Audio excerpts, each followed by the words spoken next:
Good morning, everyone. Today we will continue with the fourth unit, Canal Design and Canal Headworks. Lacey's theories.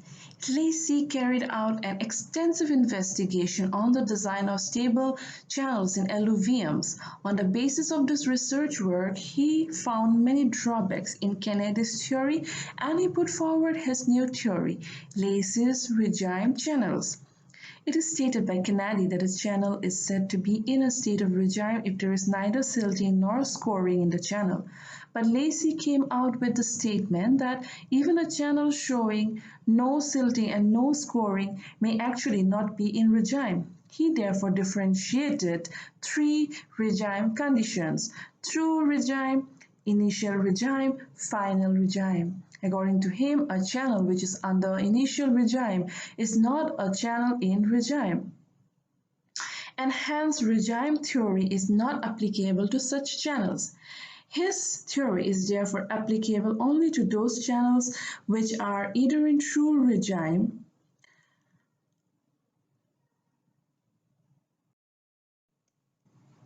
fixing the longitudinal section of the canal. If a channel is designed according to Lacey's theory, it shall have a fixed slope and fixed section for a given discharge and silt factor. But on the other hand, if the channel is designed on Kennedy's theory, it can have different sections for different slopes. In practice, it has been found out that Lacey's slope equation gives excessive slopes. The slope of the channel is now ever fixed on the available country slope consistent with economy. A steeper slope governed by maximum permissible velocity will be economical but will lower the FSL, causing less irrigation area. If the chosen design slope is found to be flatter than the natural available slope, the difference can be adjusted by providing suitably designed drops. But if the design slope is steeper than that available, then adjustments are made to change the design slope so as to make it near the available slope as possible. Since a change in depth causes non-uniform flow, it is desirable to change the depth as less as possible.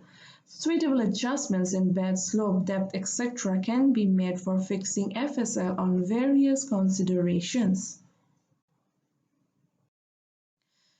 Longitudinal section of the canal design consideration. The longitudinal section of the existing ground along the proposed canal alignment is plotted on a suitable scale. A suitable channel slope is assumed. A slope line is marked for drawing FSL line, keeping in view the guidelines already given.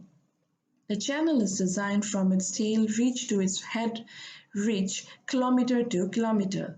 The discharge required in the channel in the given reach for required irrigation potential is worked out and losses are added so as to calculate the required discharge.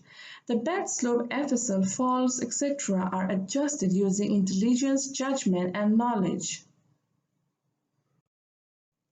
An irrigation canal takes its supplies from a river or a stream. In order to divert water from the river into canal, it is necessary to construct certain works or structures across the river and at the head of the off-taking canal. These works are known as diversion headworks or headworks.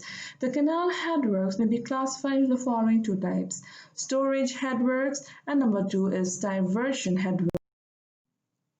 Storage headworks, as you can see in this picture below, consist of a dam constructed across the river to create a reservoir in which water is stored during the period of excess flow in the river. From the reservoir, water is supplied to the canal in required quantity as per demand. The storage headwork stores water in addition to the diversion into the canal. Diversion headworks serve to raise the water level in the river and divert the required quantity into the canal. The various purposes served by diversion headworks are: Number one, they raise the water level in the river so that the commanded area is increased. They regulate the supply of water into the canal. Number three, they control the entry of silt into the canal. They will provide some storage of water for a short period. And number five, they reduce the fluctuations in the level supply in the water. Component parts of weir or barrage. A diversion headwork usually consists of the following components: weir, which is also called barrage proper, under sluice, divide valve, fish ladder, control head regulator, silt excluder, silt ejector, river training works, guide banks, marginal bunds. Here I have shown a figure typical layout of diversion headwork.